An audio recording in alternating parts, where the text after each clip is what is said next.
Being an athlete at Emma Sansom High School was about more than winning and losing.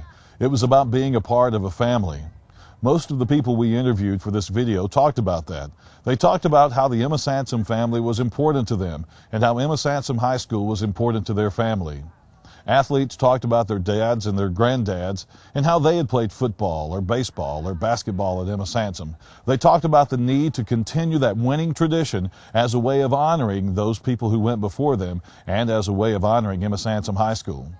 As we've said before, the name Emma Sansom High School is synonymous with athletic excellence.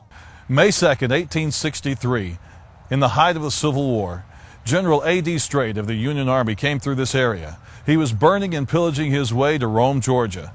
But right in his tracks, following closely behind, was General Nathan Bedford Forrest.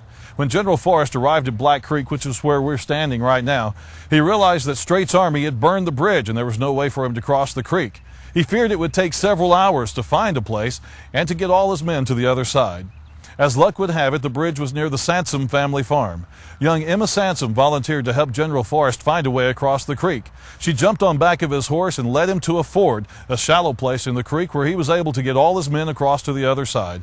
General Forrest commended her for her bravery, asked for a locket of her hair, then led his men on in his pursuit of General Strait. The trash has been removed and all the people are gone, but on May 6, 2006, more than 4,000 people gathered here on Wall Street in downtown Alabama City to celebrate 75 years of Emma Sansom High School Rebel tradition. We had bands, we had music, we had entertainment, we had concessions, and most of all, we had our entire Emma Sansom Rebel family. 75 years of Emma Sansom Rebels, more than 4,000 people strong, partied into the night on Wall Street in Alabama City with a big Emma Sansom Rebel final block party celebration. If you are an athlete in the modern era of Emma Sansom High School, you already recognize where I'm standing.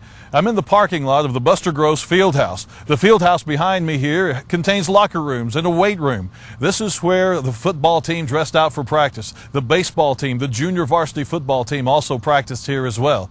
The practice field is on the back side. You probably have a lot of memories of this place. Some fond memories, some probably not so fond memories.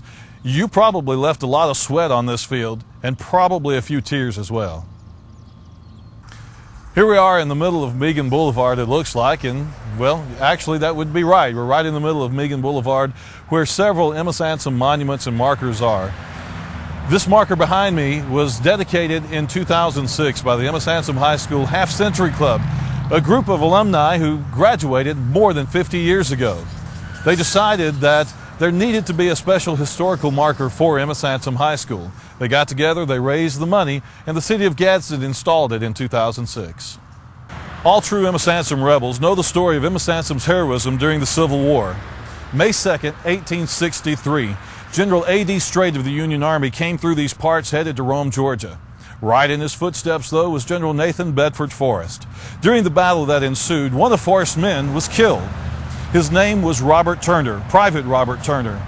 General Forrest requested of the Sansom family that Private Turner be buried in their family cemetery, and he still remains there today, although the family cemetery is right in the middle of a major highway. The markers are still here to commemorate his loss.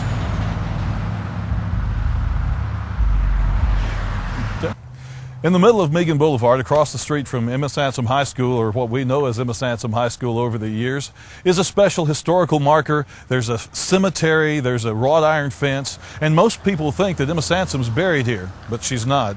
It is the Sansom family cemetery, and her father is buried here. Emma Sansom, after the Civil War, moved to Texas, though, and that's where she's buried with her family in Texas. We're here at the old historical Alabama City Fire Station, now home to the Alabama City Historical Association. This room is the Emma Sansom Room. 75 years of Emma Sansom High School rebel history. It's full of memorabilia that'll jog your memory. We've got band uniforms. We've got Letterman's jackets from band members. We've got football jerseys.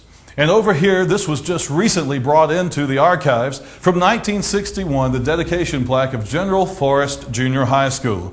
Final proof and evidence that things really do change, as General Forrest Junior High School no longer exists.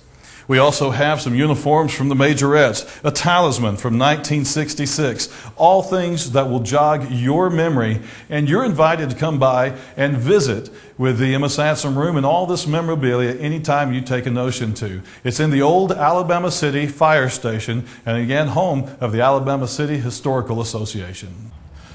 Welcome to Jitters. We're just off Wall Street in downtown Alabama City, and today we've invited several of our Emma Sansom Rebel friends to join us, and we're going to go inside and visit with them for a few minutes.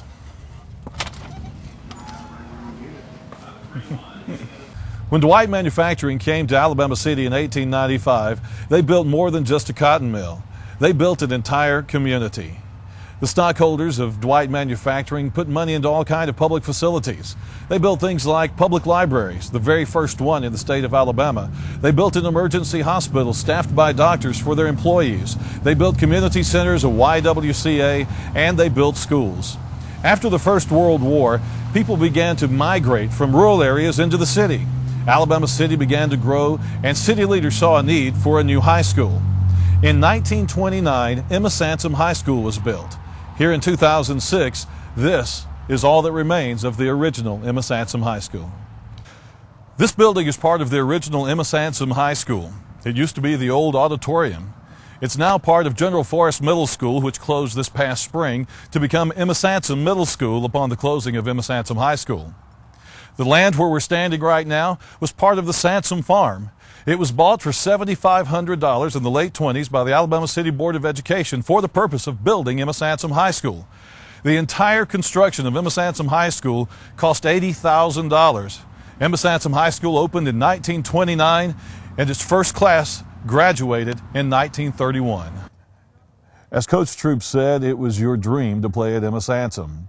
Those words rang true for many athletes over the years who have showcased their skills on the football fields, baseball fields, and in the gymnasiums around the area. Those words rang true for me on a personal level, as my dad played basketball and baseball at Emma Sansom in the early 60s. I'm a four-year baseball letterman myself, playing from 1983 to 1986. Emma Sansom High School has always been synonymous with athletic excellence.